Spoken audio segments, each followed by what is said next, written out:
ভাৰতৰ ৰাষ্ট্ৰদূত যিজনে এই অনুষ্ঠান পাতিছিলে, জাহাজখনৰ কেপ্টেইনজন যিজনে তেওঁক জঁপিয়াবলৈ অনুমতি প্ৰদান কৰিছিলে পানীত, সাগৰৰ পানীত, আৰু তাৰ কৰ্মচাৰীসকলক, তেওঁলোকক তদন্তৰ আওতালৈ ননাকে এই তদন্ত সম্ভৱনে? অধ্যক্ষ ডাঙৰীয়া, ঠিক আছে, আমি জানিব লাগে অধ্যক্ষ ডাঙৰীয়া, আচলতে সেইদিনা ছিংগাপুৰত হৈছিলে কি?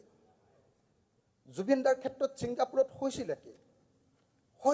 সেইদিনা 19 ছেপ্টেম্বৰ তাৰিখৰ দিনা এই আচল মুহূৰ্তটো আমি এতিয়ালৈকে তাৰ ভিডিঅ' দেখা নাই ক'তো। যি সময়ত জুবিন দাই শেষ নিশ্বাস ত্যাগ কৰিছিলে, তাৰ আচলতে হৈছিলে কি?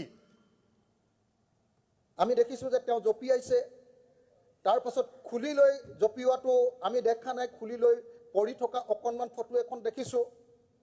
তাৰ পাছত তেওঁ যেতিয়া মানে ফেৰি নোহোৱাকৈ, কি কয় এইটো, এই চোলাটো নোহোৱাকৈ, লাইফ জেকেট নোহোৱাকৈ তেওঁ যেতিয়া সাঁতুৰি আছে, সাঁতুৰি থাকি তাৰপিছত তেওঁ ক'ৰবাত উঠিবলৈ যত্ন কৰিছে বুলি শুনিছোঁ। সেই সময়ত কোনে কোনে তেওঁক সহায় কৰিলে? সেই সময়ত কেপ্টেইনজনে, সেই সময়ত তাৰ যিটো ছেফটি হেৰি আছিলে, ছিষ্টেম আছিলে, সেইটোৱে তেওঁক বচাবলৈ কিয় চেষ্টা নকৰিলে? কিয়? অধ্যক্ষ ডাঙৰীয়া, যিটো টিমে তেওঁক উদ্ধাৰ কৰি লৈ আহিছিলে, সেই উদ্ধাৰ কৰা টিমটোৰ সাক্ষ্য নোলোৱাকৈ এটা তদন্ত হ'ব পাৰে?